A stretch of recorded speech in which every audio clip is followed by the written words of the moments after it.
So I'm going to call this meeting of the Champaign County Board to order. Would the clerk please call the roll? Pugh. Rodriguez. Here. Rogers. Present. Sexton. Here. Sullard. Here. Thorsland. Here. Vantage Theornot. Wiggs. Here. Wilson. Here. Cagle. Here. Carter. Cowart. Crane. Here. Esri. Here. Farney. Here. Fava. Here. Furtado. Greer. Here. Hanover Friedman. Here. Lakshan. Here. Hugh. Present. Locke. Here.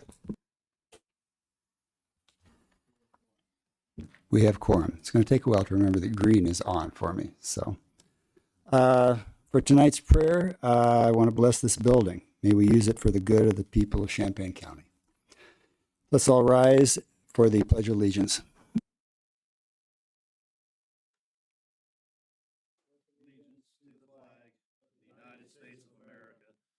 Republic for which it stands, one nation under God, indivisible, with liberty and justice for all.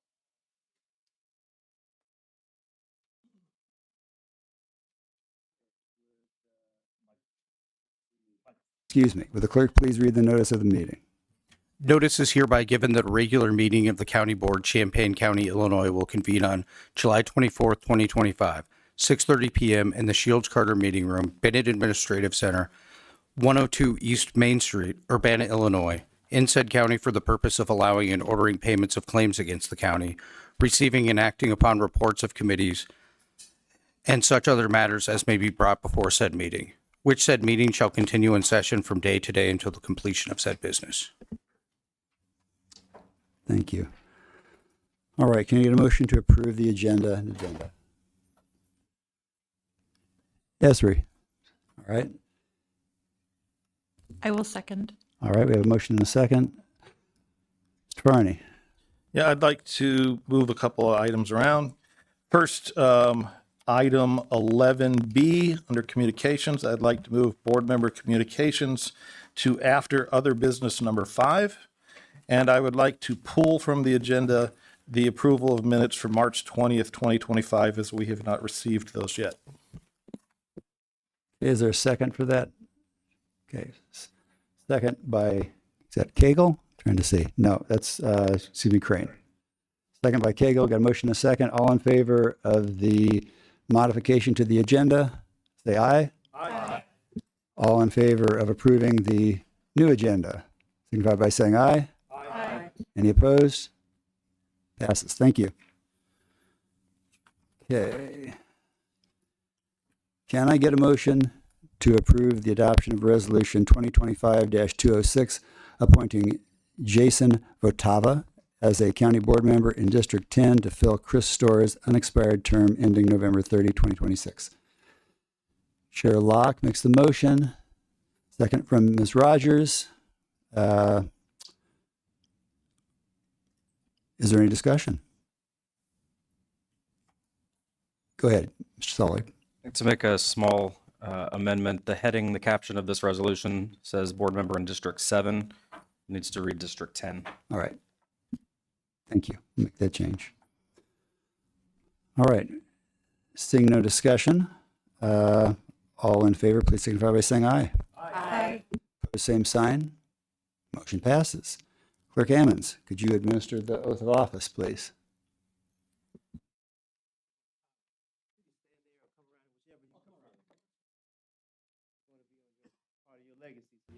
Could we maybe turn on the microphone over there and point it towards them so that picks up on the video? Thank you. Raise your right hand, please. Repeat after me. After I say aye, you would say your name.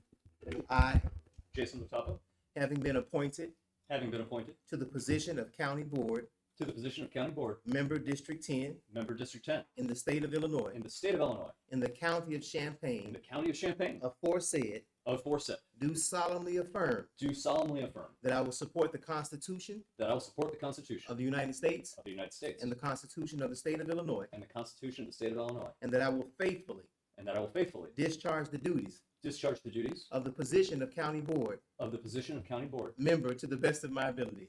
member to the best of my ability. Congratulations. Thanks.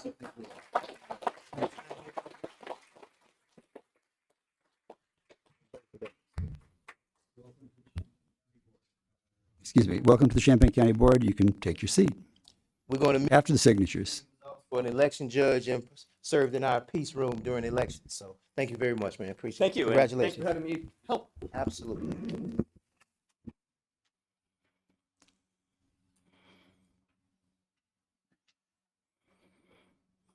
Okay, the date and time of the next regular meetings are listed in the agenda.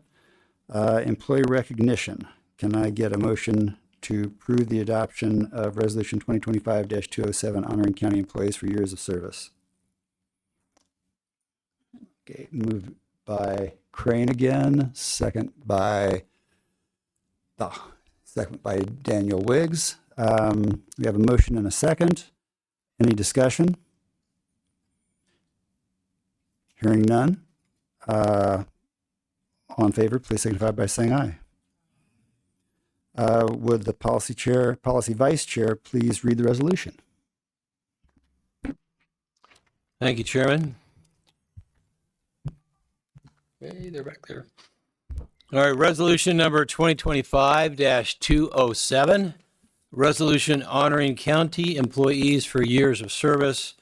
Whereas it is the vision of the Champaign County Board to be a recognized leader in local government, where every official employee has a personal devotion to excellence in public service and embraces the highest standards of ethics and integrity, which enables Champaign County to provide the best customer service to citizens. And whereas one element of pursuing this vision is communicating to employees that their service to Champaign County is both valued and appreciated. And whereas Champaign County employees admirably serve the people of Champaign County with full commitment to the responsibilities of county offices, work in partnership with fellow employees and county officials, and have dedication to the best interests of all the people of Champaign County. And whereas the Champaign County Board wishes to recognize the dedication and service of the employees who have reached 5, 10, 20, 25, 30, and 35-year milestones in July 2025. Now, therefore, be it resolved that the County Board of Champaign County hereby recognizes each of the aforementioned Champaign County employees as an asset to the citizens of Champaign County and expresses gratitude and sincere appreciation for their years of service. Presented and adopted and approved and recorded this year, 24th day of July, year of our Lord, 2025. And I know there's three here. There's Saban, Heidi, and Jeremy. And is Bryce Good here? No? Okay, and Crystal's not here. So when I say your name, please stand up and we'll acknowledge you for your years of service. So first person is Bryce Good, Sheriff, County Security, 10 years of service. We can clap even though he's not here, all right? Thank you. All right, next is Saban Reynolds, Probation and Court Services, 25 years.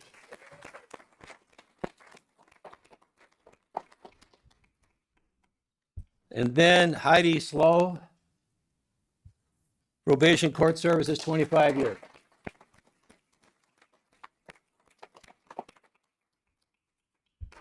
Nice to see there's a Cubs fan in the audience. And then Jeremy Jessup, Probation Court Services, 30 years.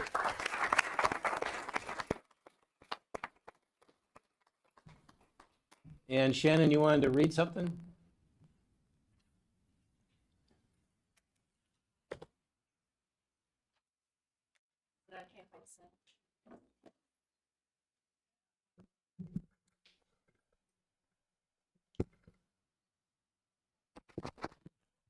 Hi. I have a lot of people here tonight, so I'm not going to take up too much of your time, but I did want you guys to know a little bit about these employees who've been working with us for a really long time. So first, since you said Saban first, we'll start with Saban. Saban and Heidi both actually were hired on the same day. It was when the detention center opened. The new detention center opened July 31st of 2000. So we had a group of 17 employees who started on that day.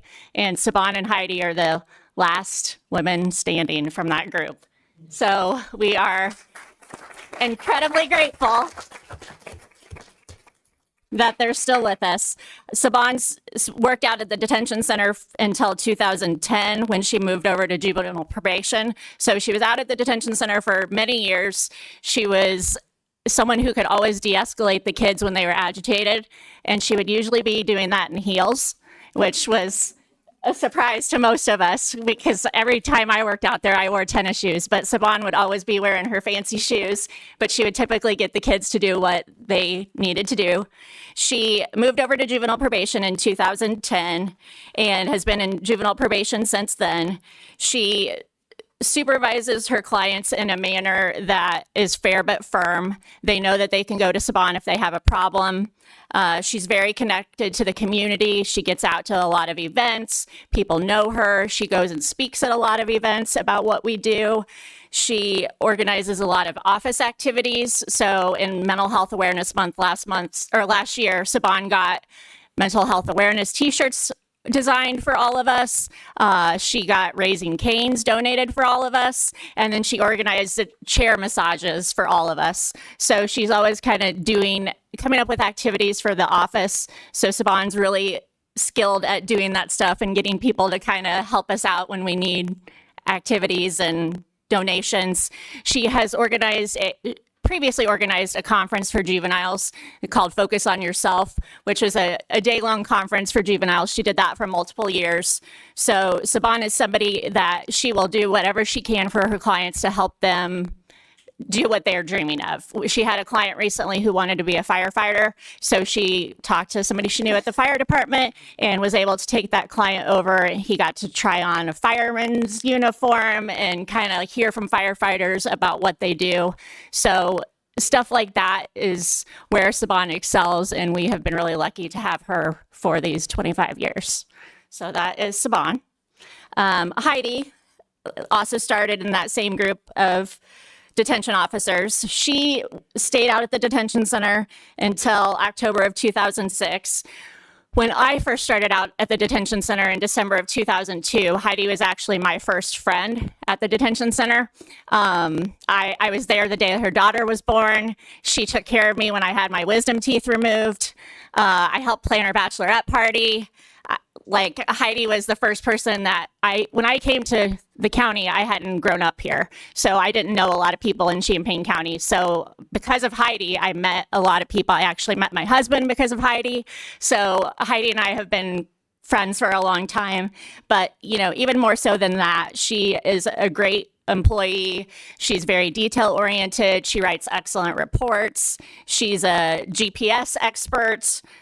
She cares about our kids. She also helps out with adult clients. She'll see adult clients in the evenings because Heidi is our high-risk officer, so she actually works some evening hours where she goes out and does curfew checks on juveniles on probation. So she also helps out with adult clients. She is getting involved in some of the community events as well, and she's a great leader for her coworkers. She's someone that people come to for questions, but more than anything, she will always be special to me because she was the first person who really took me under their wing when I started out at the detention center. Awesome. And then Jeremy. So when Jeremy started with the department, I was still in high school. So I thought I ought to point that out.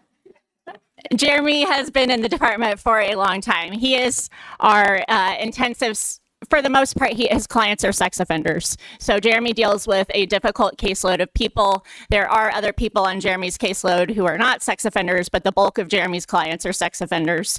He has held that role for a long time. He's an expert on sex offenders in the community. If judges will ask Jeremy for questions, attorneys will go to Jeremy with questions, law enforcement will come to Jeremy with questions, and when Jeremy actually retires, we're going to be in bad shape with dealing with our sex offenders because he knows that clientele better than anyone else. When Jeremy started in probation, it was more of a law enforcement mindset. The mindset of probation at that time was more law enforcement. And we've kind of, the mindset now is a little bit more social work based, but that hasn't really affected Jeremy. He has been able to transition and still maintain law enforcement, but he also is able to help his clients. He has a heart of gold and he will do anything for his people. There's a client that he takes around town to mental health appointments. He takes him to make sure he gets his meds.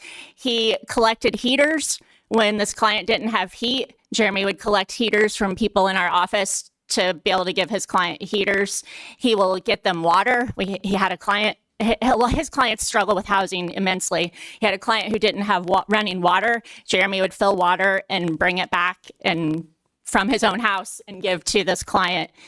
There was a client, not even a client, there was an individual who approached Jeremy in the Brookins parking lot who her boyfriend had been arrested and was at the jail. They lived in Danville. She had no way to get home. And Jeremy calls me and he says, this woman's here. She needs to get back to Danville. Do you have a problem with me taking her back to Danville? So she is not even on probation, but that's the kind of thing that Jeremy is willing to do to help people.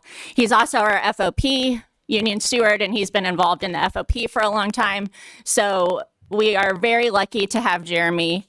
And like I said, we're going to be in a world of hurt when Jeremy finally does retire. So we're very grateful to have Jeremy. Amen. All right, one more, and that is Crystal Sullivan.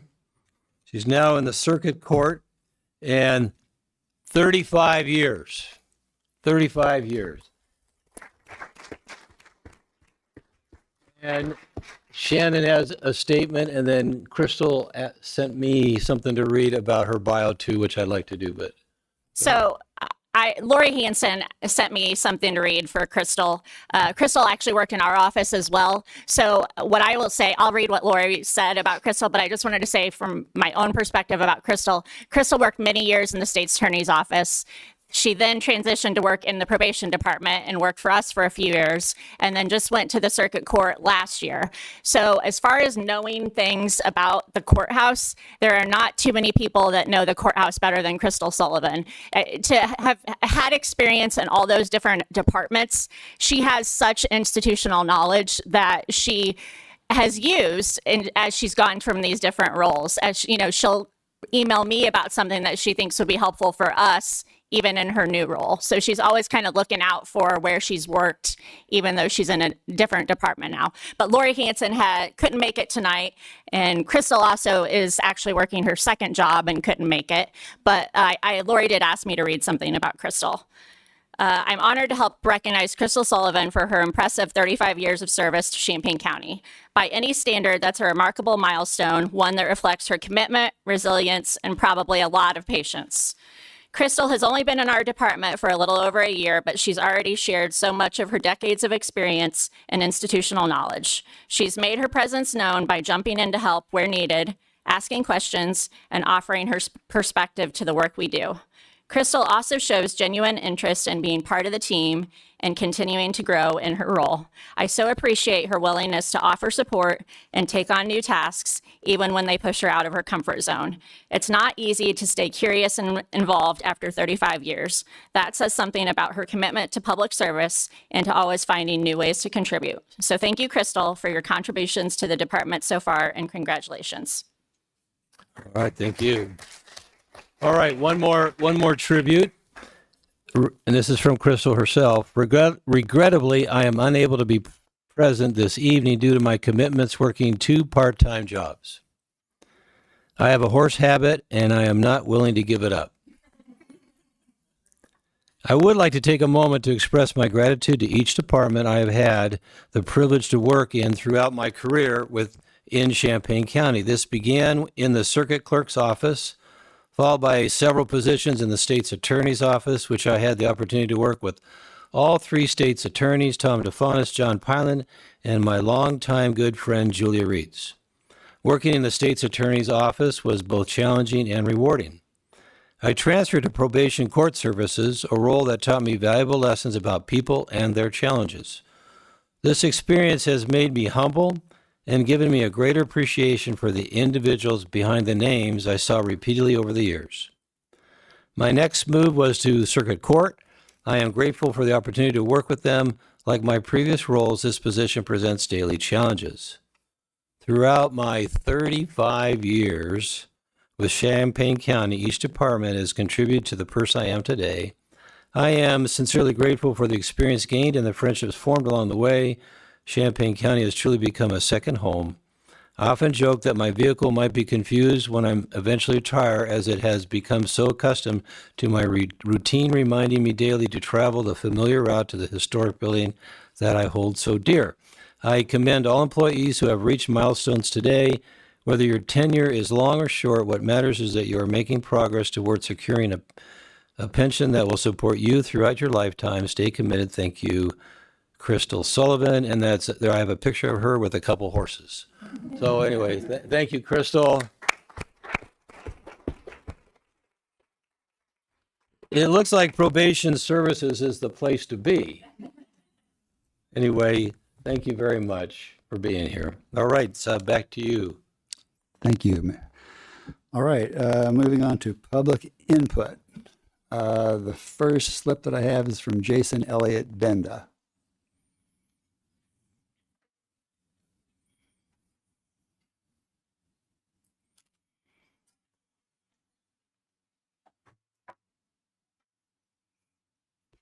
Hey, I got it to work. Jason Ellie Benda, 1529 Lincolnshire Drive. I am an employee in the Facilities Department. I'm a custodian with a duty assignment in Brookings, and I am a member of Ask Me Local 900. Okay, it's still green, good. I appeared before this board in April to draw attention to the fact that a position identical to mine, except here at Bennett, was posted with a starting wage of $16.44 an hour, giving a 52-week cash compensation of $32,058, less than the HHS poverty guideline of $32,150 that this board cited in its living wage resolution. 69 minutes later, I sat in the gallery when it was communicated to the board that the then current offer to my union raised the minimum for a grade C employee next year to $16.13. Given that I had just presented to the board that $16.44 was less than the poverty guideline, $16.13 was nothing to be proud of. I was understandably pessimistic after that board meeting. It felt like we would never be able to reach an agreement. I'm happy today that I was wrong. As you all know, on the evening of Tuesday, the 8th of July, management and the union reached a tentative agreement. The union completed ratification of those contracts 3 days later, and they come before the board tonight. Since I appeared before the board in April, that position I spoke of has been filled and vacated again twice before being filled a third time this week. If and when it is next listed, it will no longer be at a wage below the poverty guideline this board uses as living wage guidance. And of that, we should all be happy, because to have it be otherwise was an embarrassment to the county. Our union represents public sector employees. We are in the public service, but we are not servants. It is anathema to us that the work we do might not get done, but we faced that situation 16 days ago as we prepared to walk out that Wednesday morning. I've already thanked our bargaining team for their work on our behalf. I wish now to thank management for their work, particularly into the evening that Tuesday, to avoid what would have been a damaging strike and keep the county working for the people we serve. I encourage this board to pass Resolution 2025-214 and the following 4 resolutions without undue delay. Thank you.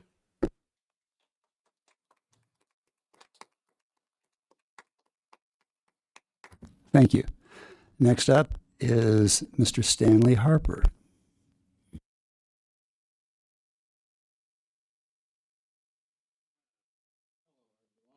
Stan, green is on now, so it's a quantum change for you and I both. All right. I'll stand here. I was a little upset, Steve. 70 years old, bad back, bad knees, and I got to stand. But Michelle did bring a chair out. Thank you. Anyway, everything looks great, guys. Since my 2 years, which Sunday was 2 years since I left this board. My problem tonight is some complaints. Hard to believe I would complain about anything. I want to go back a little bit in time. Starting in February, I was going on vacation in Florida. Been off the board a year and a half that time. I received a call from a drainage district up in Compromise Township stating they had not received their second installment of money. I explained to Brian I'm not on the board, gave him probably Aaron and JJ's numbers, and I have not talked to him since. I hope that was resolved, but they were threatening a lawsuit at that time. Fast forward to this year's tax cycle. As always, I pay my first installments end of May. They're due June 5th. They were this year. Second installment's still on there. About 3 weeks later, I received another set of bills, completely printed, county's expense. First installment, $23 and some cents, $40 and something else, $38 on 5 different parcels.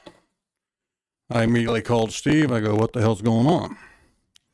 Well, we didn't know. And then as I looked through there, the drainage district's assessments had not been included in the tax bill. So about 2 weeks later, I got a statement saying that the levies weren't filed on time. I said, I know a lot of the tax district people, township, drainage districts. I said, that's not right. They've never been late on as long as I've known them. So I started making phone calls. I have here 3 documents filed with the county for tax levies for 3 different drainage districts directly from the attorneys. Dated November 19th, 2024. November 19th, 2024. November 25th, 2024. Now that's these, and I got other districts that have been calling me since they heard I'm not happy. These little tax districts, townships or whatever, they rely on this money. As farmers out here, we rely on drainage. And this has to be taken care of. This is an absolute farce.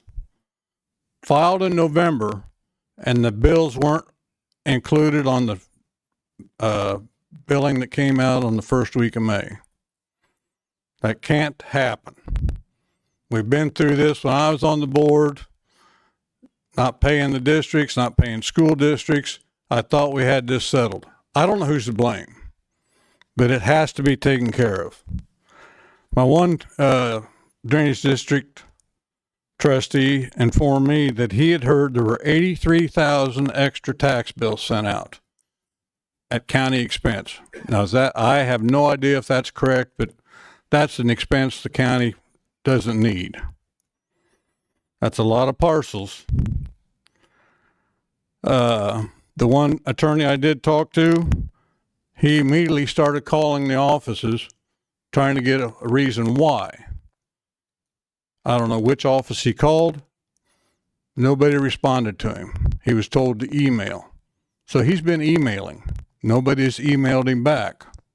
I mean, I'll be glad to go around to other drainage districts and find out more information. But things have got to be taken care of, because I've been upset, as most of you know, for the rural districts of this county. We get no respect here. Steve's been at Farm Bureau meetings, Aaron, and they've heard me tell people, and I've been to village meetings. I said, you people better realize there's 16 votes on this county do not care what happens outside of this town, the 2 towns. I'm tired of it. We got screwed on zoning issues when the zoning board, Aaron and I were at, and Mr. Stoller, thank goodness. 7-0 vote from the board, never brought up for a vote. Never brought up. Those people didn't want what you're trying to push down their throat. I'm tired of this stuff. Please. I will speak. If I can extend that another minute or two. Stan, you served on the board for a long time. If you want to take another minute. I'm fine. Okay.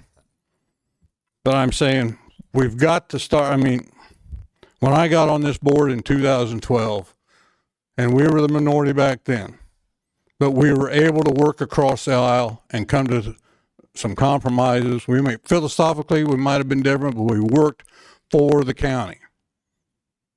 I'm telling you, the last 6 years, it's not working for us out here. So anyway, that's my complaints. But when I see this, when it said it wasn't filed on time, my biggest complaint is, and you, most of you in here know me, don't lie to me, please. None of us are perfect, but don't lie to me. Thank you for your time. Thank you.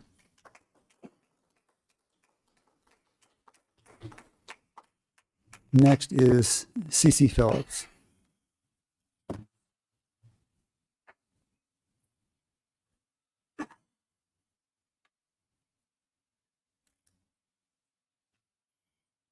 Green is go. We're good. You're good. Hi, everyone. Good evening. I want to extend a thank you to all of you, especially the county board, the labor committee, chair people, everyone. Thank you for the opportunity to speak today. Sorry, I hate doing this. On behalf of the members of AFSCME, I want to extend our sincere gratitude to each one of you for the time, effort, and dedication you have shown at the bargaining process. Negotiating fair contracts is never easy, especially when balancing fiscal responsibility with the need of a dedicated workforce. But your collaboration and commitment made it possible to reach agreements that honor the vital work county employees do every single day and avoid a strike. We know these decisions don't happen in a vacuum. They require hard conversations, difficult choices, and a shared vision for what it means to serve the public. By reaching a fair and equitable contract, it sends a strong message that our workers matter, that we are valued, and our contributions are valued, and that our voices are heard. As we look ahead, we also recognize that work doesn't end with a signed agreement. County employees, the people who keep this county running, are the backbone of our community. And as challenges continue to grow, whether from staffing shortages, increased service demands, or economic pressures, we ask that you continue to make our workforce a top priority. Let's invest in the people who make the county run. Let's ensure they have the support, respect, and resources they need to do their jobs with excellence and pride. Because when county employees thrive, the entire community benefits. Thank you again for your partnership and recognizing the importance of strong public workforce. We look forward to continuing this collaboration as we build a better, stronger future together. Please pass the contracts. Thank you. Thank you.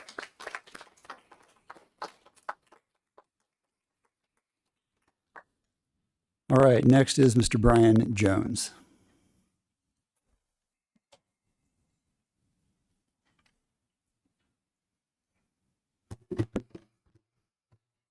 My name is Brian Jones. I'm a resident of Winnebago County and an Illini alumnus.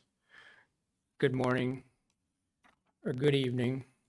I'm here today to share critical information regarding the state's voter rolls and voter history from 2024 general election.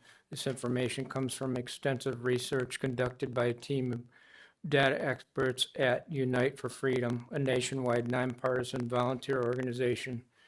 Their team meticulously analyzed official election files from both federal and state sources. while I am not a official spokesperson for Unite for Freedom, I am a dedicated volunteer deeply concerned about the findings that are based exclusively on official state election data. Our analysis of the certified results from both 2022 and 2024 general elections reveals that not all votes counted were valid and accurate under the law. These findings are substantial and warrant careful consideration. They have already been shared with the state election officials and law enforcement agencies and have been submitted as evidence in federal court as part of ongoing litigation by Unite for Freedom and other parties. Unite for Freedom is not alone in raising these concerns. Recent executive actions at the federal level, such as executive order entitled Preserving and Protecting the Integrity of American Elections, underscore the urgent need to enforce and clarify the existing election laws. These directives are intended to guide state compliance and ensure that election crimes are prosecuted because the integrity of our electoral system is at stake.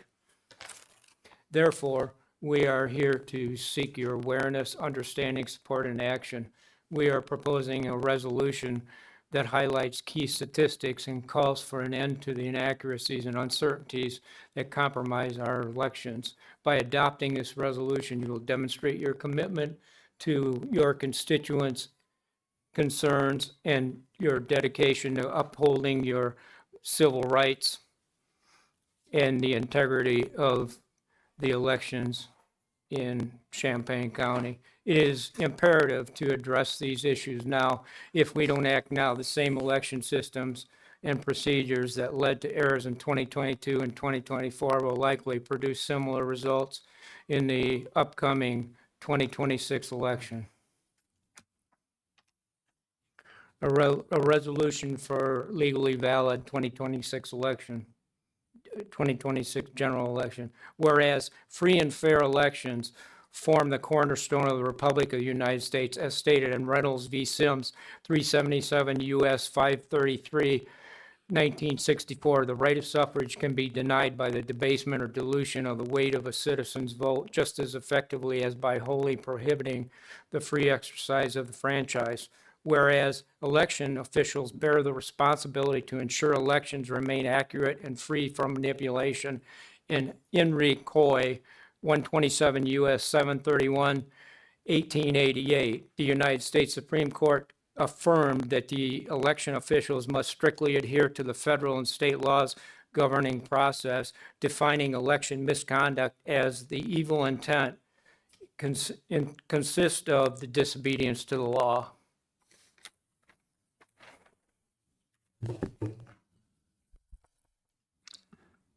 Thank you. Moving on, Babe Poxtis, I think.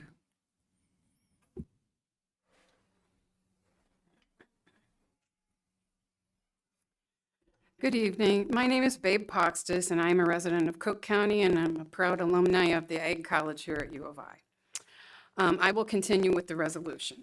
Whereas our constitutional system of representative government relies on 4 fundamental principles for validity in our elections. Number 1, accurate voter rolls. Election officials must maintain voter registration lists that are current and correct, which includes facilitating the registration of eligible citizens, as well as preventing the registration of non-citizens, fictitious names, and ineligible applicants. And that is from the National Voter Registration Act of 1993. Number 2, eligible votes only. Election officials must only count votes cast by eligible citizen voters. That's from the U.S. Constitution, the 14th Amendment, Section 2. Number 3, voter reconciliation. Election officials must ensure that the number of votes counted matches the number of participating voters. Number 4, system accuracy. Voting systems must achieve accuracy standards set by Congress by limiting ballot counting errors to no more than 1 error per 125,000 ballots. That's from the Help America Vote Act of 2002. Election officials must substantiate assertions of accurate outcomes with transparent records. Whereas Unite for Freedom conducted an independent audit of the Illinois 2024 general election data and uncovered alarming irregularities our auditors directly measured. 4,566,205 material registration errors and omissions in the voter database. 1,045,659 votes improperly counted from these ineligible or uncertain registrants. 56,164 excess votes counted beyond the number of voters who participated, with no explanation for their origin. 1,045,613 voting violations exceeding the legal error threshold, where only 46 errors were allowed under federal law. And again, we were allowed 46. We had 1,045,613. The audit findings indicate severe violations of state and federal election laws and potential fraudulent certification. Whereas election accuracy is defined as the ability to capture and report voter selections without error. By definition, only eligible citizens are voters.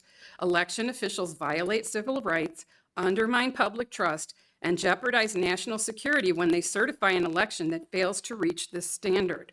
Whereas the irregularities in the official records of the 2024 general election call into question the validity of the election, threatening the guaranteed protection of our natural rights under a Republican form of government.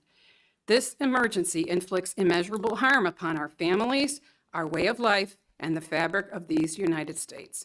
It raises the specter of false representation in U.S. Congress and state governments, an allegation that election officials are currently unable to disprove. Thank you. Next, Tom Kozik.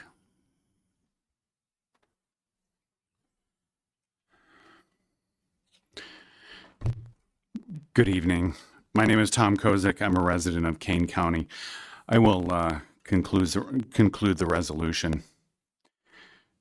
Therefore, be it resolved, the Champaign County Board demands immediate action to ensure legally valid and transparent 2026 general election by implementing the following measures. Number one, infrastructure compliance.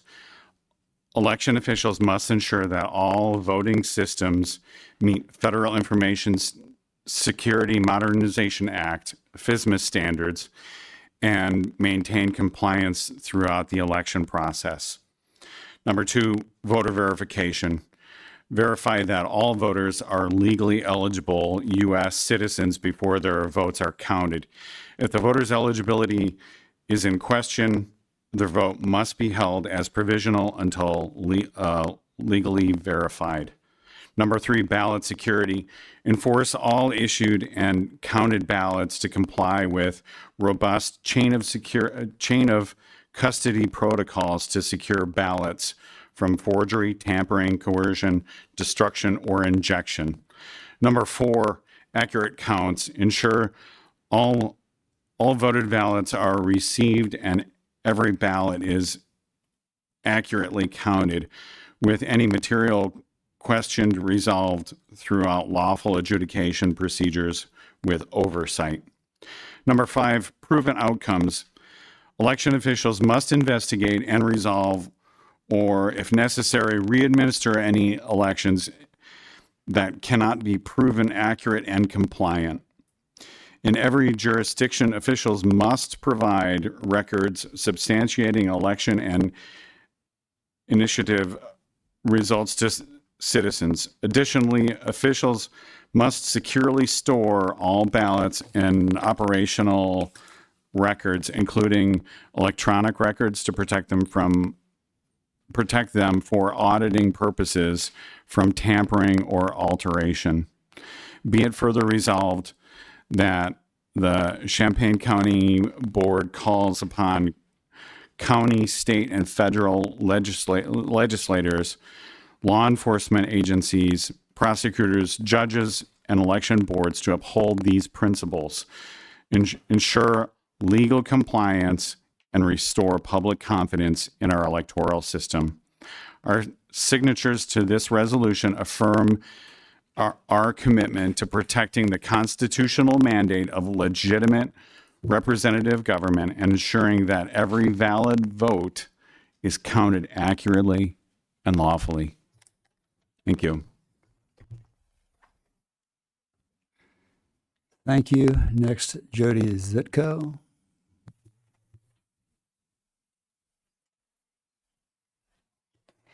Good evening. My name is Jody Zitko. I'm a resident of Kane County. I'm a co-director of the Illinois chapter of United Sovereign Americans. I'm a proud University of Illinois alumni. I work for the city of Champaign for 3 years.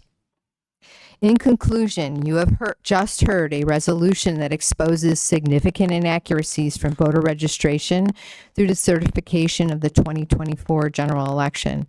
It calls for immediate substantive action to ensure the integrity of the 2026 general election for all voters. The resolution is firmly grounded in multiple U.S. Supreme Court precedents, which underscore the necessity of these corrective measures. Our current election procedures do not fully comply with established laws, and these laws are too often disregarded. Some citizens, including elected officials, mistakenly believe that these issues can be ignored because the president or the current administration and other officials are handling it. This complacency represents an abdication of civic responsibility. Benjamin Franklin's warning, "It's a republic if you can keep it," applies not only to his generation, but to ours as well. Your leadership and decisive action are urgently needed. Our voting system, which should protect our most fundamental right, the right to choose our representatives, is failing to deliver accurate, transparent, and verifiable results. Should we continue to ignore the anomalies within our election system, a system essential to our national security? The cost of inaction extends beyond dollars. It threatens our economy, military, foreign policy, public health, the confidence of our youth, and our national dignity. The stakes could not be higher. I urge you to demonstrate your commitment to American representative government by passing this resolution. Let us consider the broader context. Many Americans, including significant number of residents in Illinois and in Champaign County, have concerns about the reliability and transparency of our elections. While we all wish this were not the case, official government data substantiates these concerns, and the law requires that they be addressed to safeguard our liberty. Regrettably, government representatives at various levels have not been transparent or responsive to citizen audits of official election data. The right to choose our representatives through lawful and transparent elections is the cornerstone of our constitutional republic, a right fiercely defended for over 2 centuries by sacrifices of our brothers, fathers, mothers, sisters, and for some of us, our children. Today, you have the opportunity to uphold that legacy and demonstrate to your constituents that you value American liberty. Thank you.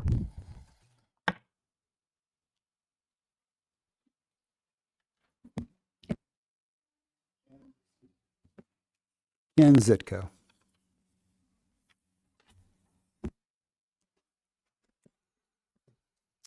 Hi, my name is Ken Zitko. I live in Kane County, and I am also a co-state chapter director for Unite for Freedom. I also brought a few copies of our resolution for the board for their review. I can leave them up here.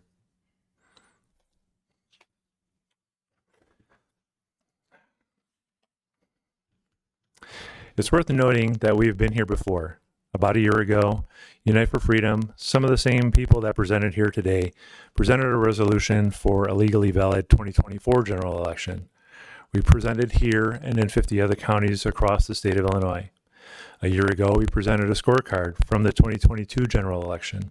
Today, we're presenting the scorecard from the 2024 general election, and it shows that the number of apparent violations and the number of seemingly invalid votes is increasing.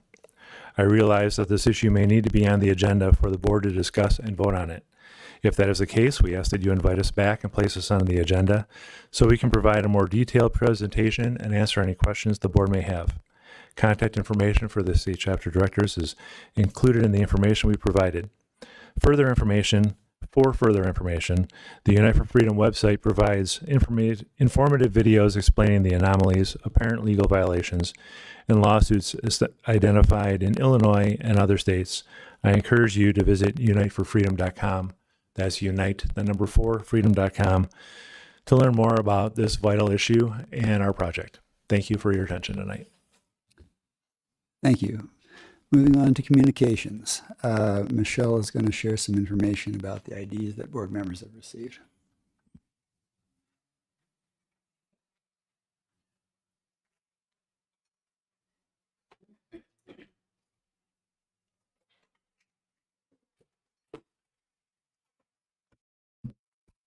Green means go. Got to remember that now. All right. A couple quick things. So everyone should have a swipe card. It looks like an ID, but it's actually the thing that you tap on the doors to get in and out. So it works on this door here, and it works for the parking up on the upper deck. But when you pull in, the tap thing is on the ramp. So like you pull in and it's right there. You can easily drive right past it. So just to keep that in mind. You can park in the parking over here for the board meetings after hours. If you're coming during business hours, we ask that you park in the public parking because this is all assigned to employees during the workday, but in the evening it'll be open for board meetings. The bathrooms are out this door here, but again, take your card if you want to come back in this door. Otherwise, you have to come down to this door. So if you go out the door, just go down the hallway. The single stalls are going to be as soon as you can turn to your left. If you want to go to the multi-stall, it's out the glass doors and then around the corner to your left. If you take that route, there's also a break room over there if you want to put something in the fridge or something like that. And then the water and snacks have been moved right over here into the room, so they're right there as well.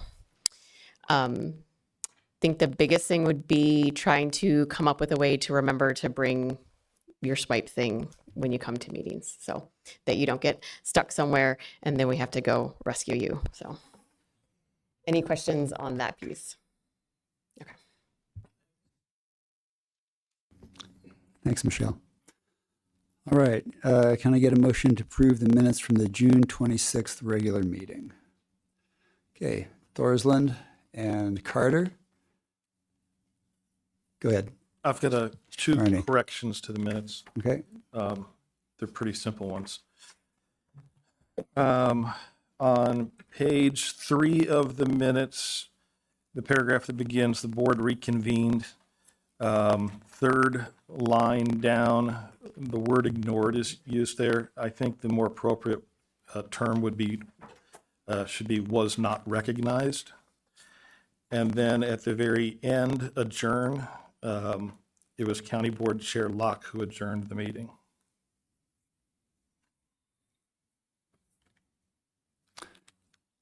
All right. Duly noted. Make those corrections. All right. We have a motion and a second. Is there any further discussion? Hearing none, all in favor, please signify by saying aye. Aye. Yeah. Probably had it on. All right. Can I get a motion to approve adoption of Resolution 2025-208, authorizing payment of claims? Motion by Esri, second by Sullard. Is there any discussion? Seeing none, all in favor, please signify by saying aye. Opposed, same sign. Motion carries. All right, can I get a motion to approve the adoption of resolution number 2025-209, purchases not following the purchase policy? Okay, motion by Locke, second by N.R. Friedman. Any discussion? Seeing none, all those in favor, please signify by saying aye. Opposed, same sign. Motion carries. All right. Travis is going to provide a memo regarding the 2024 audit.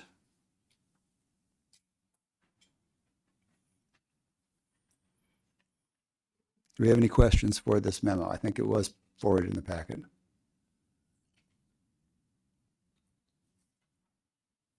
Ellie?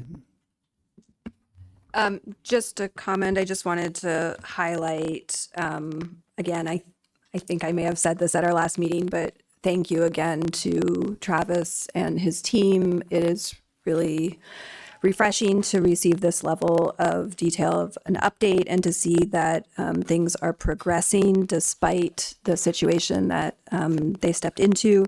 But I also want to keep it real in highlighting the last paragraph here in the memo that we are already behind on next year's audit, and that's where we are. Okay. Any further discussion or questions? All right. Go ahead, Chair Locke. I just want to piggyback on what Ellie pointed out. I think the best possible solutions so far have been taken in hiring temporarily the two most recent people to prepare the audit. They have the institutional knowledge to help us get this moving along when it's clear that so little had been done to get us there. I see 22 of approximately 50 tie outs are done. Thank you, because there were 0 at one point. So thank you, and I'm looking forward to next month with what can happen in the next month. Thank you. Okay. Also noted was that we received the GFA award for our 2025 budget. So kudos to Travis and to his staff for that award. So, yeah. Speech. Okay, the monthly general corporate budget amendment report for July 2025 is in the packet. Can I get a motion to approve adoption of resolution 2025-210 budget amendment BUA 2025-7211, Fund 2500, County Grant Fund, Department 31, Circuit Court, 36 Public Defender, and 52 Court Services. Increased appropriation $176,924.50. Increased revenue $176,924.50. Reason appropriation for the adult redeploy Illinois grant funds for 2026. Motion by Locke, second by Farney. Is there any discussion? Seeing none, will the clerk please call the roll? Pugh. Rodriguez. Yes. Rogers. Yes. Sexton. Yes. Sullard. Yes. Thorsland. Yes. Voltava. Yes. Wiggs. Yes. Wilson. Yes. Cagle. Yes. Carter. Yes. Crane. Yes. Esri. Yes. Farney. Yes. Fava. Yes. Furtado. Yes. Greer. Yes. Yes. Lockshin. Yes. Locke. Yes. Motion passes. All right, can I get a motion to approve the adoption of resolution 2025-211, approving an exception to the Champaign County Purchase Policy Ordinance 2022-9? Moved by Friedman, second by Esri. Is there any discussion? Seeing none, all in favor, please signify by saying aye. Aye. Opposed, same sign. Motion carries. Thank you. Michelle mentioned that we do need to make a modification to this next resolution. Michelle, did you want to outline what those changes are before we vote on it? Yeah, I just noticed there's a typo on the G grade in the max category. The hourly dollar rate should be $30.58, and the max salary for 1950 hours should be $59,632, and the max salary for 2080 hours should be $63,606 and 40 cents. So I just need someone to make that amendment, or just say you're motioning what I just said, and I will make sure the clerk knows what that is. Mr. Farney had his hand up first. I'd move to amend as recommended by Ms. Jett. Have a second? I will second that. Second by Ms. Lokshin. All right, we have a motion and a second to amend this resolution. All in favor of amending the resolution, please signify by saying aye. Aye. Pose same sign. All in favor of the new amended, Steve, I have a second amendment. I'm sorry. I had a second amendment for some language in the second whereas on page 27. Pursuant to the recommendation of the county executive, the finance, and then add in committee recommends the following. The language just kind of skipped some verbs there. Okay. Could you note again where that is so I can take notes? And On page 27 is the second whereas. After finance, add committee recommends. Should take care of it.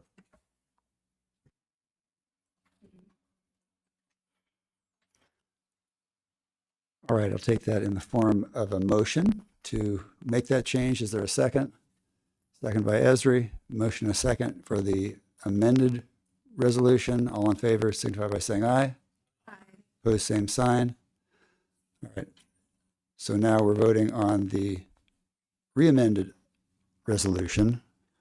All in favor, please signify by saying aye. Aye. Opposed, same sign. Resolution passes. Thank you. Thank you, Matt.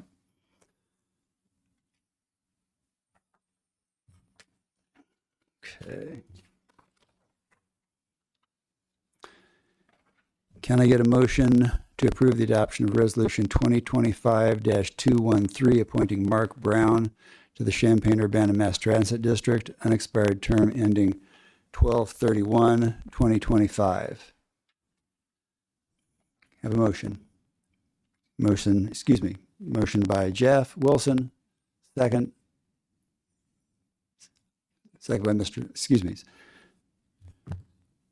I'm losing it here. Second by Mr. Wiggs. All right, we have a motion and a second. Is there any discussion? Seeing none, all in favor, please signify by saying aye.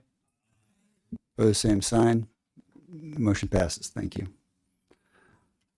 All right. Moving on, can I get a motion to approve the adoption of Resolution 2025-219, recognizing National Emergency Management Awareness Month? Motion by JJ, second by Mr. Sullard. Any discussion? Seeing none, all in favor, please signify by saying yes. Aye, rather. Opposed, same sign. Motion carries. Mr. Wilson wanted to read a few points that John Dwyer had wanted to be read into the meeting minutes. So if you would, Jeff, please, thank you. Thank you, Mr. Chairman. This is from John Dwyer. He is the coordinator of the Champaign County Emergency Management Association under the Champaign County Sheriff. He's been with the agency for 14 years. He would have liked to have read this, but he's at a Boy Scout camp tonight. So I've been voluntold, though. I'm happy to read this. Here we go. I'll read fast. As emergency management professionals, we are keenly aware of the work of the FEMA Review Council and the significant implications it could have on the future of federal emergency management policies and operations.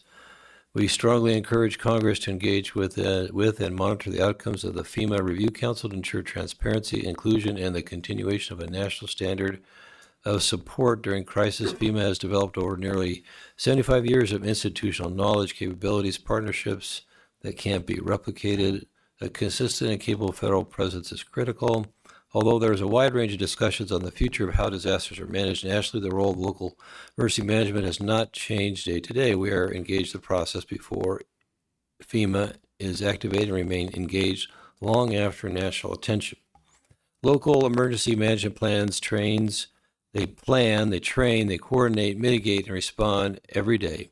We're actively preparing communities, running emergency plans, organizing volunteer networks, and executing mutual aid with and without the federal involvement. Local emergency management professionals are the closest to the impacted communities, and we must be meaningfully involved in any federal to state rebalancing efforts. While increasing state empowerment may be framed as returning emergency management to the states, The burden will fall on local programs to implement, adopt, and execute during disasters. What we ask for is not dependency, but partnership. Okay. Finally, emergencies and disasters are not the time to experiment or improvise when people are facing the worst day of their lives. They deserve a system that is clear, tested, and ready to deliver. We need a predictable federal policy direction and operational clarity to plan and train accordingly and allocate our resources effectively at the local level. There you go, Mr. Chairman. That's from Mr. Dwyer regarding this resolution. Thank you very much, Jeff. Appreciate it.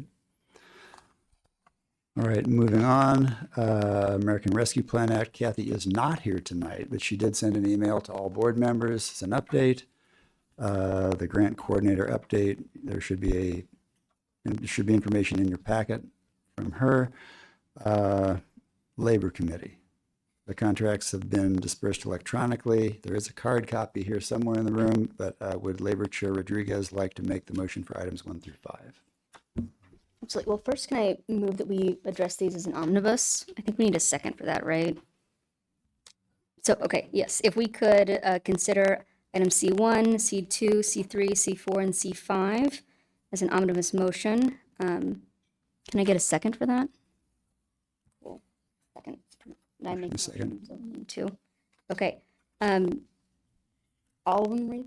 Okay, here we go. I move that I move for the adoption of resolution number 2025-214, approving the agreement between the Champaign County Executive, Sheriff, Treasurer, Coroner, and Clerk Recorder, and the American Federation of State, County, and Municipal Employees, Council 31, for the General Bargaining Unit, January 1st, 2025 through December 31st, 2026.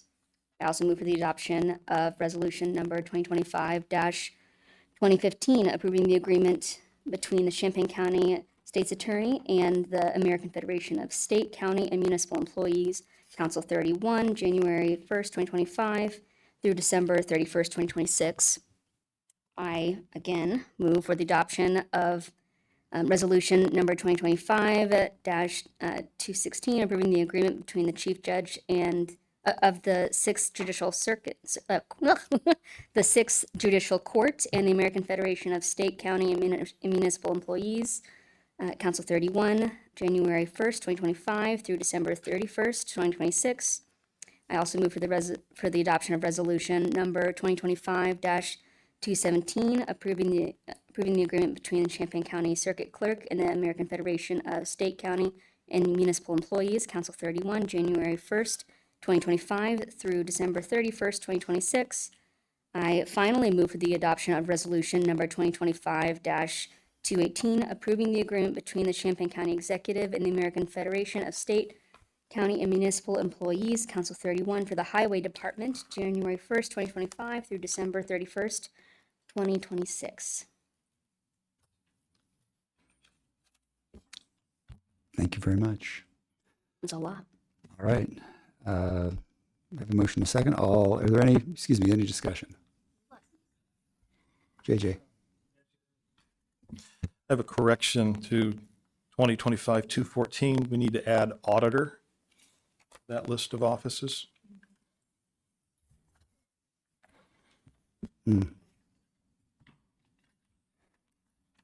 Sharp eye, duly noted.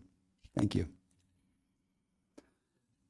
So we will need to amend it then. So I'll take that as a motion. Is there a second to that amendment? Okay, second by Chair Locke. Any further discussion? Go ahead. Thanks. So this has been the result of 6 months of work, and I noticed some stress, I guess, in the audience. I just want you to know this bad boy's going to pass. You don't have to stress. So keep that in mind. I do believe before some thanks, I'd like to just highlight some things. We were thrilled to hear that this was ratified with 94% of the vote. Some words on this contract. It is ambitious. It is brave in a time of financial constraint. We've increased our commitments to Champaign County workers in ways that are meaningful, in ways that our neighbors can be proud of. With that, some thanks. First to Barb Mann, she was our lead negotiator. Also to Andrew Beckett and Melvin Stevens at the State Attorney's Office, Michelle Jett at the County Executive's Office. Also to our Labor Committee for their work and thoughts and commitment to getting this contract over the line, doing absolutely everything we possibly could for our employees. And then finally, I'd like to thank AFSCME and their bargaining team for their solidarity and consistent generosity and sharing their experiences with us. It sharpened what questions we were able to ask and what lines of what changes to the contract we were able to consider. So for example, 12 weeks paid parental leave was one thing that we were able to achieve because of that. And then finally, the dedication of that bargaining team. I mean, I think Jason noted it, that we were there till late that night. And then the previous day too, I think for that week, it was like 15 hours of bargaining. I mean, it was intense and I was there for it. Lastly, I just want to highlight some gains that we made here. We have a 3% salary increase across the board in 2025, and then another 3% for the second year. We also are reducing healthcare insurance and healthcare costs, an additional floating holiday. And then finally, we will be, I believe, the second county in the state to offer 12 weeks paid parental leave. So the position of the Labor Committee has always been best possible deal for workers. And I, for one, am really proud of what we were able to achieve here. So thank you to the following people I noted, and thanks for asking me for being here. Thank you, Emily. Any further discussion? Ms. Carter?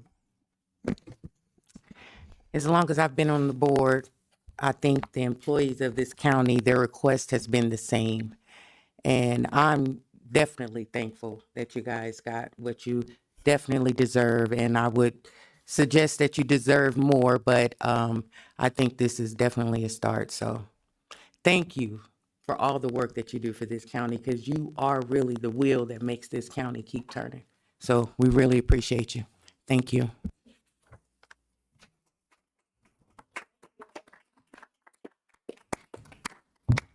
Ms. Lockshin, did you have a comment? Oh, I'm sorry. Stephanie, go ahead. I'd like to echo what Emily said and, thank everybody, including the AFSCME members and representatives and the staff. But I also wanted to thank Emily. It would have been creepy if she thanked herself, but she put a lot of work into this and as labor chair, so I wanted to thank her as well. All right. All in favor, please signify by saying aye. Aye. Opposed, same sign. Motion carries. Thank you.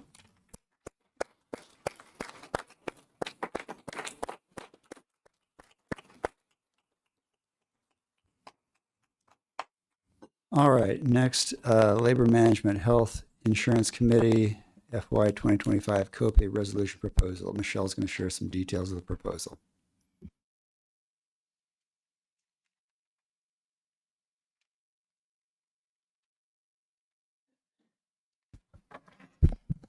Okay, so I'll start a little bit more at the beginning than maybe normal because we have a newer member, just to put him in the spotlight again one more time.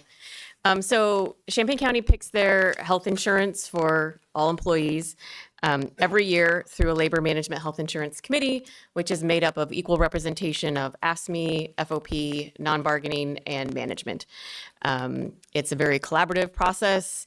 It's kind of painful. It's a tough decision to make. Health insurance never goes down. So last year, we were looking at a significant premium increase and did not want to change the plan in terms of reducing what the plan covers or changing what our network would be. So we opted for another option, which is called a healthcare reimbursement account. So basically, what we did was we raised the deductible from $2,000 for an individual, $4,000 for a family, to $5,000 for an individual, $10,000 for a family, but it did not raise it for the employee. The county picked up the cost from 2001 to 5,000 through the healthcare, the HCA. So as far as the health insurance company was concerned, our deductible was significantly higher, but for the employee, the point was that they wouldn't feel it. The county would pick up that money and just be covering more potential costs, because when you're talking about deductibles, you don't know that it's going to be spent. When we went through this, we had a lot of questions for Gallagher, our broker that we use for this process, because health insurance is very, very complicated. And one of the things that we did spend a considerable amount of time in the committee talking about with Gallagher was, what does the HCA cover? Does it cover prescription drug copays? Does it cover doctor visit copays? And the information that Gallagher presented to us was yes to both of those. We later found out that is not accurate. There's, we can have a lengthy discussion about how that miscommunication happened. At the end of the day, I don't believe it was malicious. I believe it was a miscommunication and a misunderstanding. But what ended up happening was the LMHIC voted on a plan that was not what they thought it was. So to figure out how to fix this, because there's legitimately concern about what that means and what that cost truly is for employees, because again, it wasn't what we thought it was going to be. We've been looking at solutions for quite a few months now. It's been a long process, one, because again, it's just really complicated, and it's a bunch of people who aren't health insurance experts trying to untangle all this and figure out what's going to possibly work. So about a week ago, we finally came to something that seemed like a reasonable proposal to bring to the LMHIC for them to consider. We've got multiple steps ahead of us. So the FOP and ASPE did file grievances regarding this issue. So the process that we're looking at right now would be the proposal that we've provided to LMHIC. If the LMHIC likes the proposal, we would then ask the unions to drop the grievance in exchange for the fact that the proposal will be brought to the board as a recommendation from the LMHIC, and the board will approve it, and employees are made whole and grievance goes away. And we all know a lot more about how HCAs work than we ever really needed to know. So here's what the proposal is. So the proposal is we would end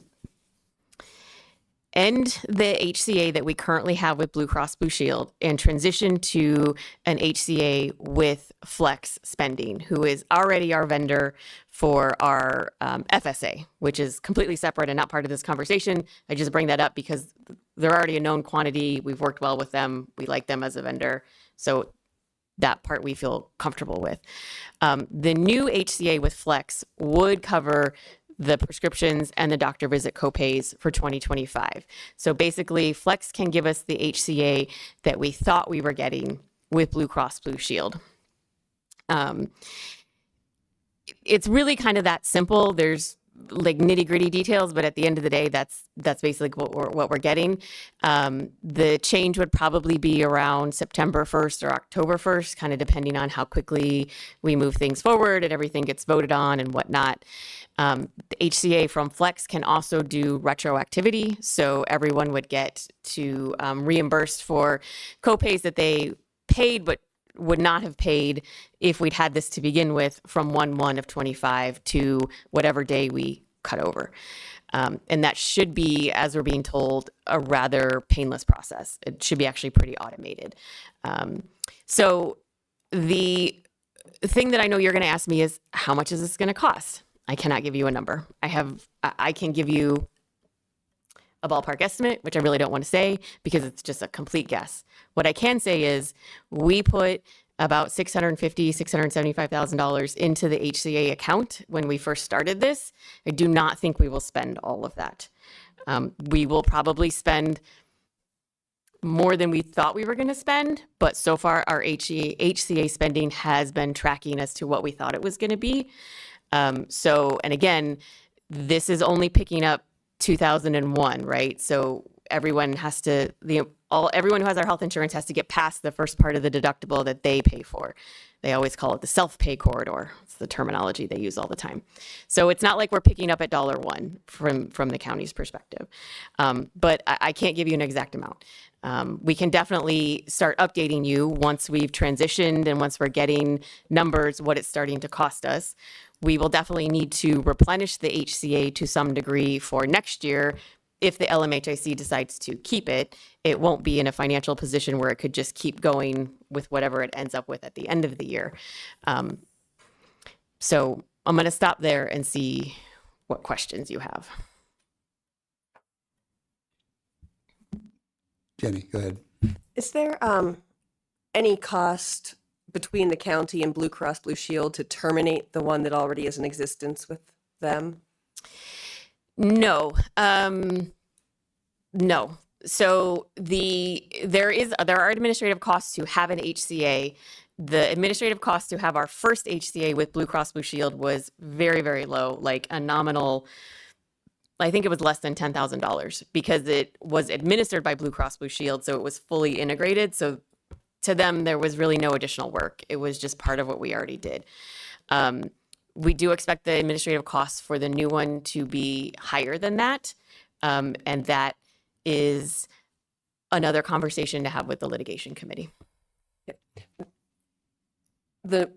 We don't know the exact number, but would it be like a flat rate for these many months, or is it based on how many people spend between the 2001 and My understanding, and I'm not 100% sure, but my understanding is it's like a flat rate per person that's in the plan.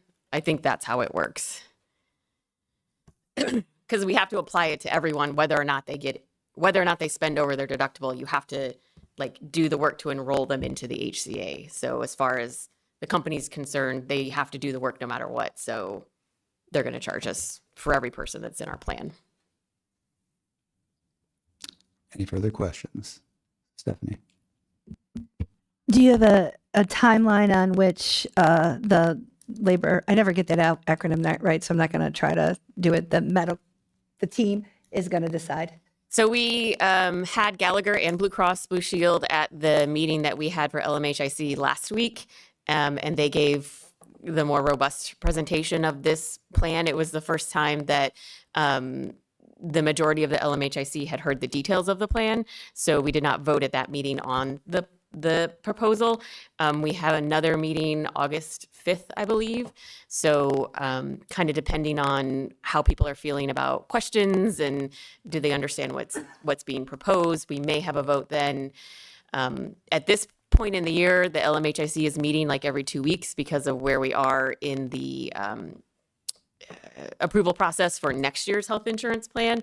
So we're hoping that maybe by the August county board meeting, we'll be coming forward with something that the LMHIC is officially saying this is what we would like to do and what we want the board to sign off on, because this would be an amendment to the original resolution that you did at the end of last year to approve this year's health insurance plan.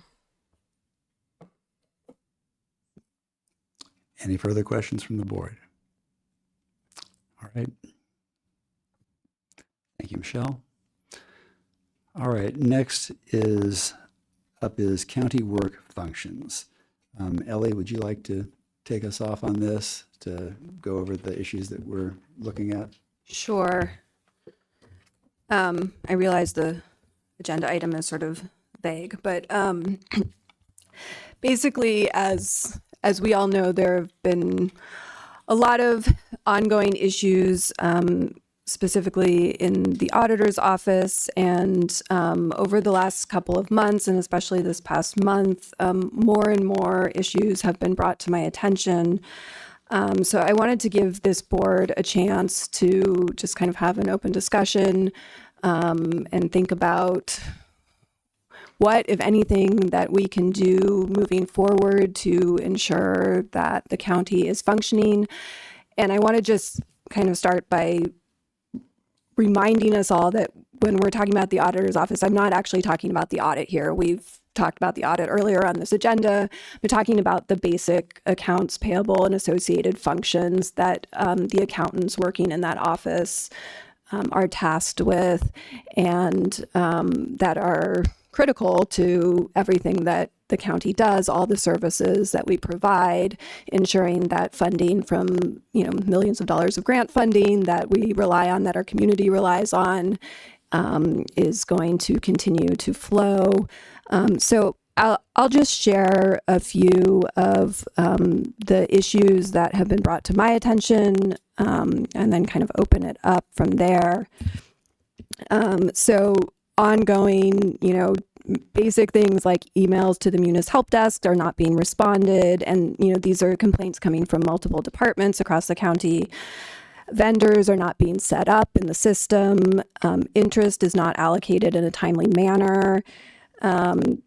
There's delays in setting up future use codes, delays in posting journal entries, delays in posting cash receipts, accounts payable, bank reconciliations are not done, or there are significant errors. Contract change orders are not being checked daily. All of these things put grants, again, at risk, funding at risk, failure to post printed checks. And then this specifically from RPC, actually a lot of these are from RPC, obviously because they have the largest number of grants. But they were contacted by vendors regarding not being paid. So vendors are not being paid or not being paid on time. So these are serious issues. It's sort of like the boring stuff in the details, but we need to make sure that our vendors are being paid. These are things, concerns, especially when you think about who RPC is working with. We're talking about small businesses. We're talking about services to the most vulnerable in our communities. Yeah. So I will leave it there. I know that Travis and maybe others from staff may have more details that they can share, answer any questions that board members have. I would like to ask that the administration provide this board with some suggestions or recommendations from their perspective on what could be done at this point, and soon, if possible, because I think especially after being able to celebrate this wonderful contract that we just passed, it would be rather tragic if we can't even pay our bills properly and receive the funding we need to pay our employees. So I think that this board needs to weigh in and also needs some more information from those in the daily grind on what can be done at this point, what is feasible logistically. So I will turn it over, open it up if anyone else has comments or questions. Travis has been dealing with this on pretty much a daily basis, so he would be able to answer some questions in terms of what's ongoing. Michelle's been looped in all of it as well too. So if the board has questions, Stephanie. I just want to speak to the one item, the issue about things not being paid in a timely manner. Board Member Rogers brought that to my attention, just some vendors that were coming up to her and saying, where's my check? And I went back and I looked at all of last year, and then I was like, oh, maybe this is not abnormal. And we had dozens and dozens and dozens of items that were not from that fiscal year. Almost every board meeting, we had ones that were not from that fiscal year. So I went back and I looked at years before that, and there would be a handful. And if you paid attention to the purchases not purchasing, following purchase order this year, half the page was 2024 and 2023 transactions. It's July. And there are reasons that happens. Like sometimes there's legitimate reasons, the vendor didn't bill us or there was a secondary vendor to the vendor. But for that kind of consistency, for that continue to happen is alarming, especially since this board last year spent a considerable amount of time indicating that was a priority for us. And I haven't seen any correction. So that continues to be a priority. All these other things do as well. I think some more of those things are more back end and are likely more frustrating for some of our other departments. Because they're not getting the services. If you don't have a vendor get registered, you can't issue any arrangements with them. But not paying our vendors in a timely manner, that is like public facing and is something we need to come up with a solution for. Jenny, sorry. just kind of, I've been looped in on a bunch of this already, so I'm going to ask what seems like leading questions, Travis, so you can help me out here, okay? I want everybody to have an idea of the consequences to these things, because we have a list and it's an airing of grievances, and we could put up a Festivus poll and it would be amazing. But there's actual consequences to these things. So I'm just going to go through some of this list, and I'm just going to have you tell me what the problem is. So when interest isn't recorded, how long behind are we, and what's a consequence of that? So for some of the interest, we haven't had any entries done for fiscal year 25 yet. So we're almost in August, so 6-7 months.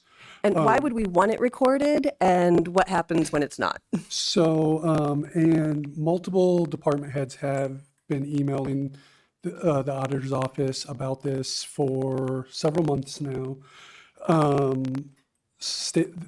There are things that have to be reported to the state on interest that affect grants, also affect outside agencies such as CUPHD, the health district, with some of their grants. In addition, a lot of department heads need that information to figure out what they can spend in their special revenue funds, what they project to spend timing-wise next year. So the biggest issue is the state reporting and grant stuff, but it also affects department heads with projections and timing to spend their special revenue funds. Okay. And when bank reconciliations aren't being done in a timely manner, what counts as a timely manner for doing bank reconciliations? Those should be done monthly. And just like balancing a checkbook at home, right? When you get the statement and old timey grandma, grandpa, like you double check, a lot right? more complicated than that. The county has a lot of bank statements, and they affect a lot of different funds. So it's not an easy task, but we are, as we're working through the FY24 audit, we're finding quite a few issues that have to have correcting entries done for 24. Again, we're in almost August of 25. Some of these affect fund balances, and we're talking large numbers, hundreds of thousands of dollars that should have been found 13 months ago. So it should be done monthly, and we're now, since we took the audit process away, we discovered that they weren't even done in all of 24. On some of them, correct? Yes. Okay. What happens when they fail to post printed checks? What's the consequence of that? That just makes our accounting system numbers inaccurate. Okay. And if RPC's credit card bill isn't paid on time and there's suddenly a finance charge, could you answer, or could Michelle answer, one of you? Who's responsible? Can the grants that RPC runs on, can the grants pay the finance charge on a credit card? No, they're unallowable, so it has to be covered by the county. So that becomes an added expense to the county as well. Okay. And the delayed journal entries. For every single department, we don't budget for finance charges. So if a department gets hit with that, they have to move money from somewhere else to pay for that. Yeah. You know, and if it's not there, if they tried to pay the bill on time and it wasn't processed, and now they're paying hundreds of dollars in finance fees, I can understand why they'd be very frustrated by that. Yeah. And the Munis help desk, who's responsible for, if, let's say, whatever department has a question and about entering something into Munis, they have a question, who runs the help desk? It varies. It varies. The expert in that specific area gets. But in which office is the Munis The help auditor's desk? office. It's run out of the auditor's office. Okay. So if We just want to be very, very clear that our concerns are with the auditor as the head of the department and how he is choosing to run the office. We have no issues or concerns with the staff in the auditor's office. Okay. Okay. We're just making I want sure to that second it's. that if I was unclear about Okay, that. yeah. I'm not. So it seems like confusion or lack of institutional knowledge, people aren't being able to, the jobs aren't getting done, and we don't know exactly why. Yes to those. There are some newer people there. There seems to be a lack of training being provided by the auditor himself to his newer staff. And we have had it reported to us that there's an intentional directive to be non-responsive or very slow. Okay, I'll stop with my lead-in questions here and just say that, like, I hope that this discussion can lead us towards brainstorming a solution. That's what I'm looking for, is a solution, because we're doing the same thing and we're getting the same very bad results. I'll hand it over to someone else. Stephanie? I wanted to follow up on the whole Munis thing. The one thing about Munis is it is the financial system, right? And so there's certain offices, obviously, like the auditor's office, the treasurer's office, that have a more sort of intense, but it is diffused through all of the departments. So if you're like going into Munis and you have to set something up and you don't know how, and you ask for an email, you send an email to ask for help, and you don't get a response, but you still have to do business, and then you put it in wrong. It's like basically what you're doing is like you're starting the entire then chain reaction process wrong. And so then like not getting stuff put into Munis correctly the first time then means that you have to figure out, okay, where did that problem start, and like go backwards, right? And so like that, the ability, and all of the other elected officials, department heads, this isn't their main area of focus. They've had some training on it and stuff, but we have to have the ability for somebody to say, oh, hey, this is how you do that, because this is like basically like the structure upon which our financial system is built, right? And so and believe me, I found this out from my own house, if your foundation is crooked, it doesn't matter how many pictures you put up and windows you put up, is all crooked, right? So it's really important. I think that one is also really, really important. That one might be one of the more important ones in terms of the internal structure of the county and the ability for these other elected officials and department heads to just function in our financial system. Member Carter.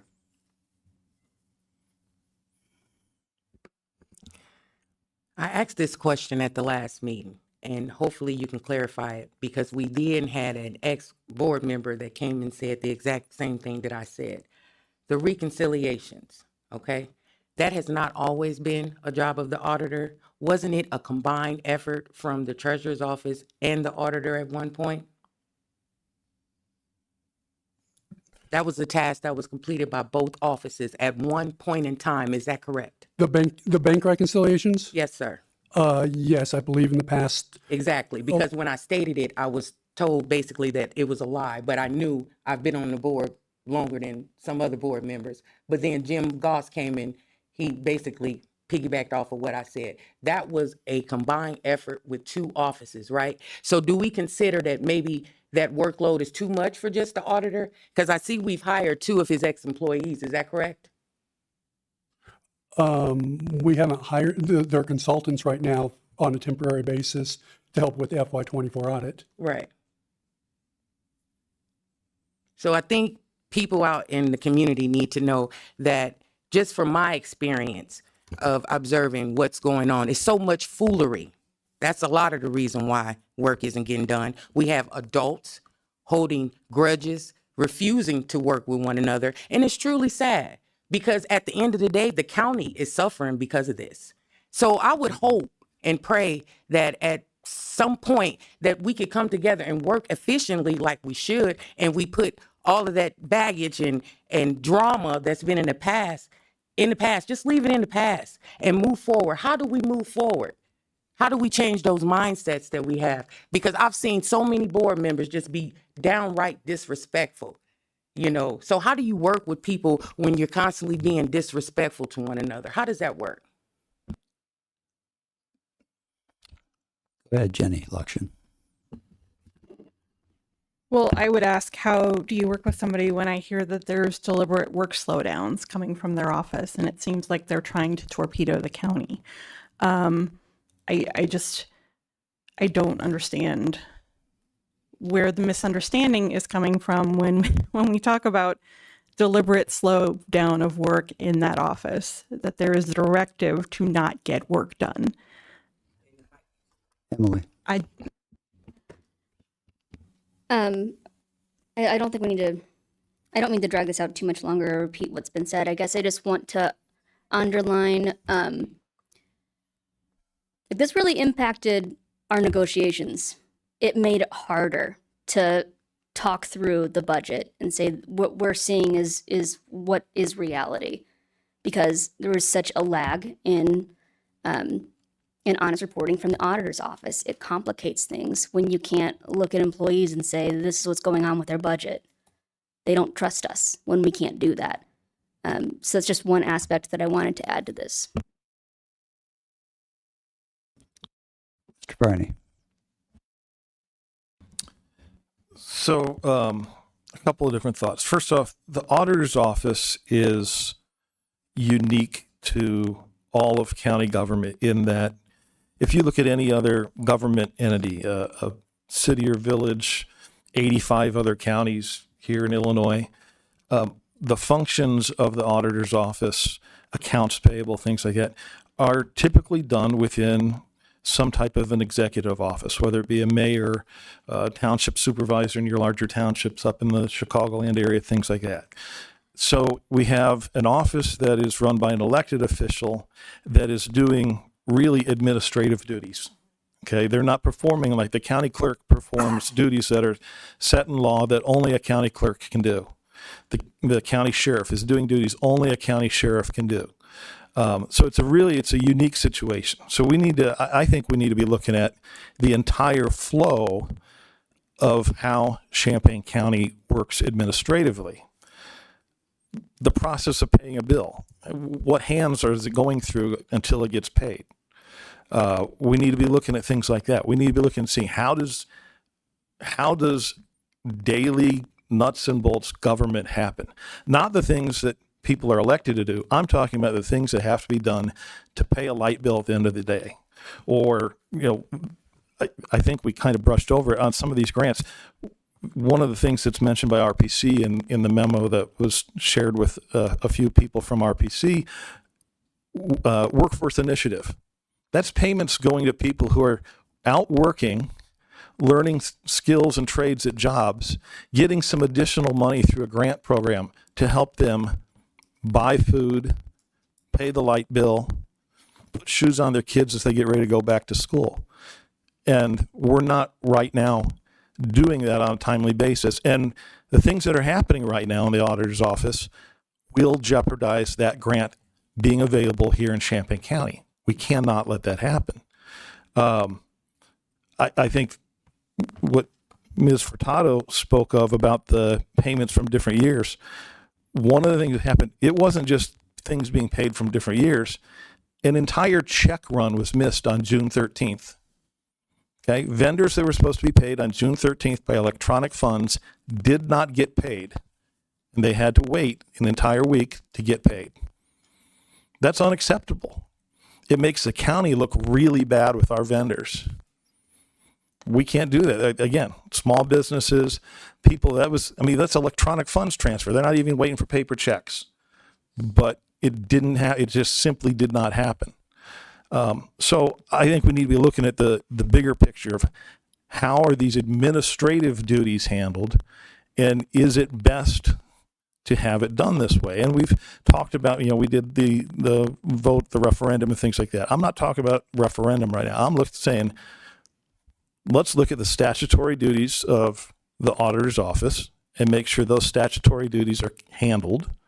But what is it that we as a board can direct administration to do to fix these processes?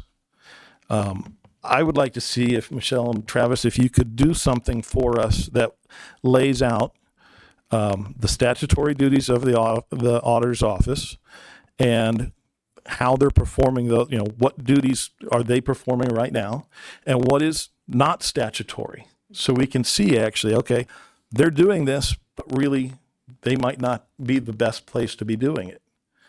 I have opinions on that from my previous experience there. I'd rather see it come from you guys, please, because I have definite opinions on it. But I'd like to see it looked at, statute says do this. This and this is happening. Statute doesn't say this, but this is happening. I think it'd be good exercise to do on all county offices, but I know that we don't have that many offices that are doing things that are just administrative type tasks. It's very concerning, the issues that we're facing right now with this. And along the same lines with the negotiating the contracts. When these things are not done in a timely manner and these reports get posted publicly, people go and look at it and they say, well, look, the county's got $3 million in this account. We have double booked the public safety sales tax money for the last 3 years, which makes the general fund look at least $1 million a year better than it actually is.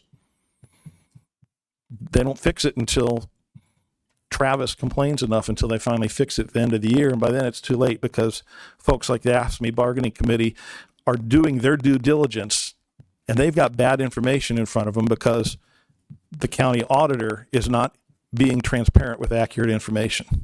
We can say everything we want to about being transparent, but when you put things out that are not true, that's worse than hiding things. And that's what we've been doing for the last at least 3 years. So I think we need to look at the big picture.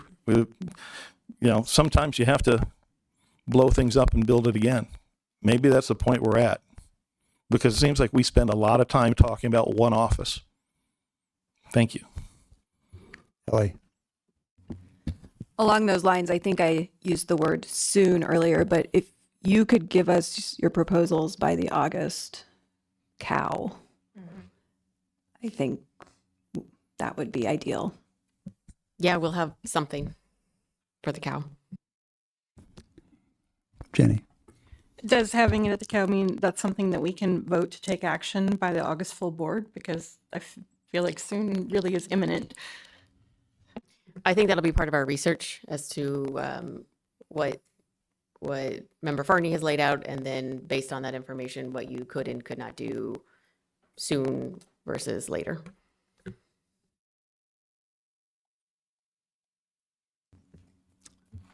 Further discussion. Go ahead, Mr. Wilson. Thank you, Mr. Chairman.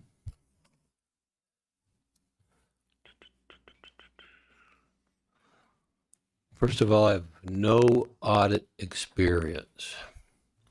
However, I do have a lot of experience in projects, project management, leadership, accountability, and roles. And what I'm seeing on the surface, based upon what's reported tonight, there seems to be a lot of holes in the boat, and the boat is sinking. And then when I think about it, it kind of comes down to, just like what's mentioned, is what are the clearly defined roles and responsibilities of the organization?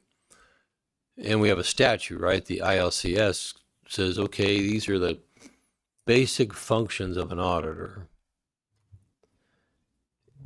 And what I'd like to see from the administrative staff is, okay, here are the line items that define what the basic functions of the auditor are and the responsibilities. And then just have to look at the facts. Is there a duplication of effort? Is the auditor's office actually fulfilling those obligations? And then I think from there we can probably make an informed decision. But I don't think, even though I don't think we can make that decision in the August CAL without having that information provided to us, and then we can think about it and then see what the plus and minuses are. And it really just comes down to what the facts are. What's the fact? And take the emotion out of it and take the other things out of it. But here's what the facts are. Here's where the defects are. How can it be corrected? Is it corrected by enforcement of clear standards, roles, and responsibilities? Or is there duplication of efforts that can be handled by some other administrative staff? So that's my point. I don't think we can make the decision at the August CAL, but I would really like to see it lined out. Here's the role, here's responsibility. Is it being done, yes or not? Is there duplication of efforts? If there's duplication of efforts, maybe it should be handled by another administrative function rather than the auditor function.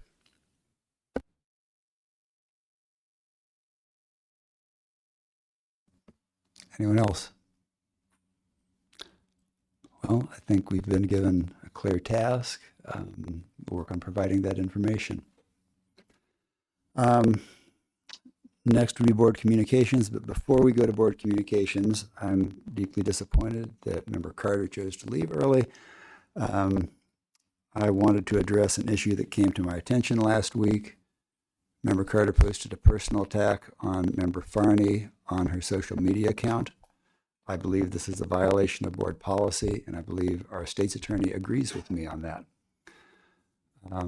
I will send an email to her tomorrow asking that she refrain from doing this in the future. It reflects badly on both Member Carter and on us as a board, unfortunately. So I'm sorry that I had to do that. All right, regular board communications. We have people that like, go ahead, Brett. Thank you. Yes, this Sunday from 2 to 7 is the Love and Peace Barbecue at Douglas Park. That's part of the anti-gun violence programs that are going on the north side of town. It is free. There are activities for kids. There is food. There will be a DJ, face painters, bouncy houses, the whole 9 yards. So if you know people, just have them come out. It's going to be a fun time. Last time I think we had over about 1,000 people, so really fills up the park. Thank you. Anybody else? Jeff? Thank you, Mr. Chairman. This Sunday, 27th, 2025 is the 72nd anniversary of the end of the Korean War, which started 75 years ago. And the Korean War, there were about 2 to 3 million civilian casualties, about 2 million military casualties, and around 35,000 U.S. soldiers that died in Korea, and about somewhere between 1,000 and 2,000 from the state of Illinois. I've been to the memorial in Washington, D.C., the Korean Memorial. It's very, it's a lot different than all the other memorials. It's significantly different.